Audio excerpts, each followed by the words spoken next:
Hi, host Eric here. Host Talking to Famous People. And this afternoon, on this particular video, I would like to discuss the idea of ambiguity as an escape hatch.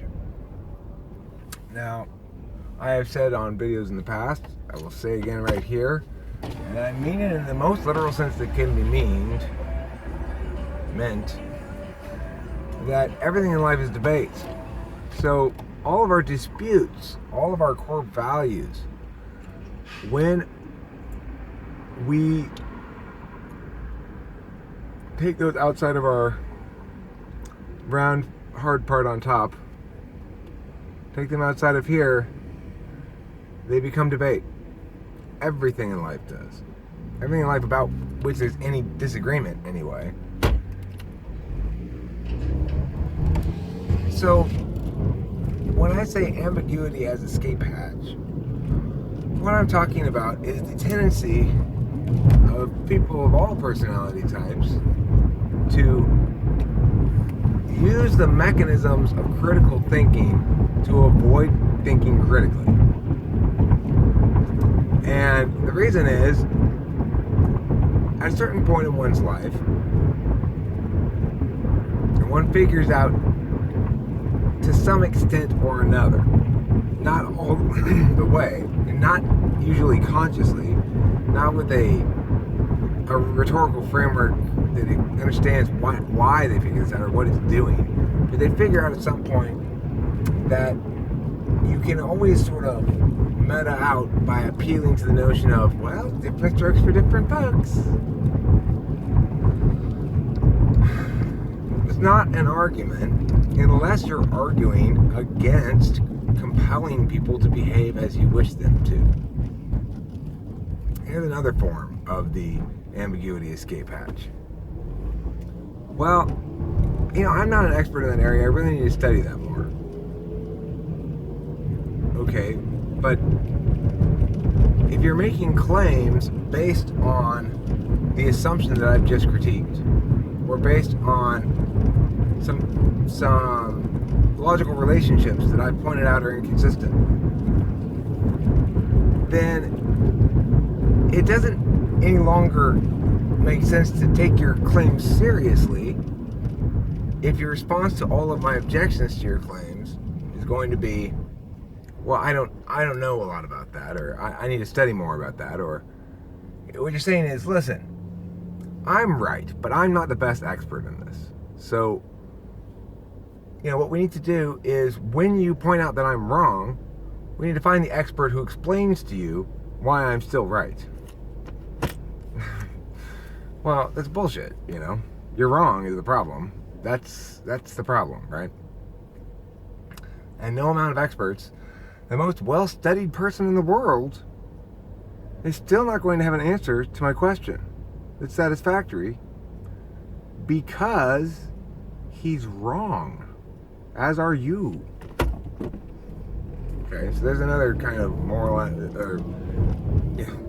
ambiguity escape hatch mushiness that people try to pull is, well, I need to study more about that.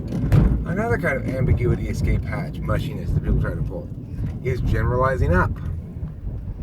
Well, look, I know that you're presenting a tough choice there, but there's got to be a way, there is a way that we have to compromise, and we are going to find ways in which the society sometimes says, this is an exception, or this is not an exception, blah, blah, blah. Okay, well, a general answer to that is not an answer at all to my very specific question. What do you do when faced with this binary choice, in which a choice will definitely be made? Do you support choice A or B? Once the choice is made by some third party, nothing to do with you, are you saying that guy is a good person who did the right thing? Or are you saying that guy is a bad person who did the wrong thing? A great way to ambiguity escape hatch is to say, look, you keep arguing about these specific, scenarios or whatever, choice A or choice B. The fact is, there's never choice A or choice B. There's always lots of shades, and we have to factor in utilitarian concerns. Absolutely, that'll be factored into the punishment phase, or no, hold on. Sometimes there is definitely choice A and choice B, and nothing else. if somebody is on trial for atheism or being a witch,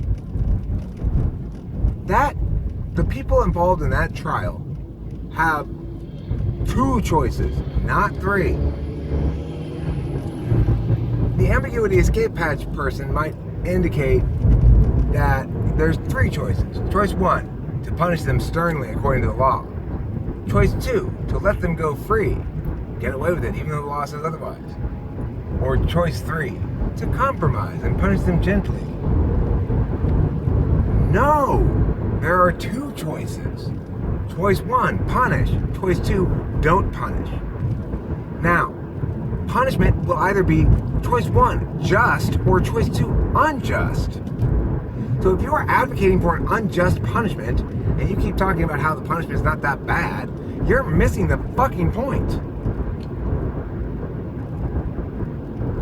Do you or do you not advocate violence against your fellow human beings because they fill in the blank that's not used aggression?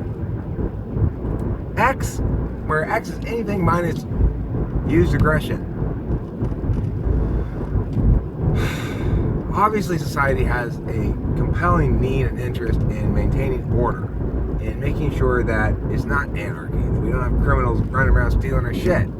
But that's why we have a clear limiting principle to law, because when it fails to have that limiting principle, then the criminals running around stealing our shit are the cops. Property seizure laws. A natural result of allowing, in the first place, the sliver of rights violation that occurs when we say, we get to tell you what you can and cannot put in your body.